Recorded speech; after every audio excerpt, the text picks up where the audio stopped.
विश्वविद्यालय में इस वर्ष होने वाली परीक्षाएं पुराने पैटर्न के आधार पर ही होंगी, यानी मल्टीपल चॉइस के आधार पर परीक्षाएं नहीं कराई जाएंगी। वहीं एलएलबी के फाइनल ईयर के फेल हुए छात्रों को विश्वविद्यालय एक बार फिर परीक्षाएं देने का मौका दे रहा है, जिसमें 4 प्रश्न पत्रों में फेल होने वाले छात्र परीक्षा दे सकेंगे।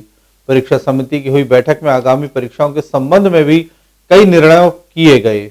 वर्ष 2021 में होने वाली विश्वविद्यालय की परीक्षाएं पुराने पैटर्न पर ही होंगी, यानी सभी परीक्षाएं अब मल्टीपल चॉइस क्वेश्चन के आधार पर नहीं बल्कि सब्जेक्टिव रूप से होंगी, जिसमें छात्र वस्तुनिष्ठ, लघु उत्तरीय और दीर्घ उत्तरीय प्रश्नों के उत्तर दे सकेंगे।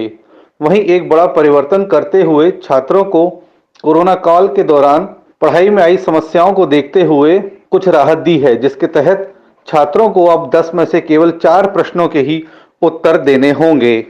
वहीं परीक्षा का समय 3 घंटों के बजाय 2 घंटे किया गया है।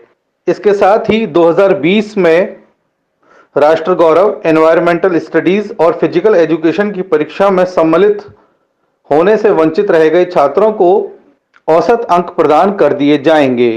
एक अन्य मामले में डॉक्टर बी.आर. अंबेडकर विश्वविद्यालय की परीक्षा समिति की बैठक के दौरान यह सभी फैसले किए गए।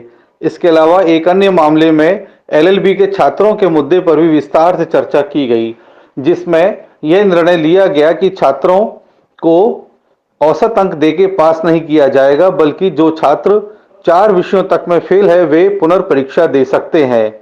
इस बार फिर छात्रों की परीक्षाएं वस्तुनिष्ठ प्रश्नों के आधार पर ही होंगी, लेकिन उन्हें 100 में से 60 प्रश्नों के ही उत्तर देने होंगे। वहीं बीए एलएलबी तृतीय वर्ष 2020 के छात्रों को बीए एलएलबी चतुर्थ वर्ष के प्राप्त अंकों के आधार पर प्रोन्नत किया जाएगा। इसके अलावा विश्वविद्यालय की दिसंबर 2020 की सेमेस्टर परीक्षाएं जो अभी संपन्न होनी है वे भी 3 घंटे के स्थान पर 2 घंटे में कराई जाएंगी और परीक्षाओं का पैटर्न पिछले वर्ष के आधार पर ही रहेगा। वहीं विश्वविद्यालय के छात्र छात्राओं की समस्याओं के निराकरण के लिए छात्र समस्या निवारण समिति का भी गठन किया गया है, जिसमें professor UC Sharma, professor Anil Verma और सहायक कुल सचिव पवन कुमार सदस्य बनाए गए हैं। वहीं विश्वविद्यालय में पूर्व में दिए जाने वाले ग्रेस मार्क्स को भी पुनः दिए जाने के लिए एक समिति का गठन किया गया है, जिसमें प्रोफेसर पीके सिंह, डॉक्टर भूपेंद्र कुमार चिकारा और सहायक कुल सचिव परीक्षा अनूप कुमार को सदस्य बनाया गया है।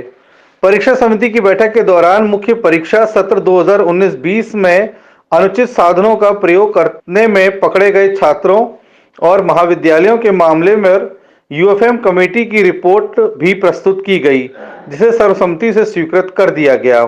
कुछ महाविद्यालयों को चेतावनी जारी की गई है। वहीं कुछ परीक्षा केंद्रों को 1 वर्ष के लिए और कुछ परीक्षा केंद्रों को 3 वर्ष के लिए डिवार किया गया है।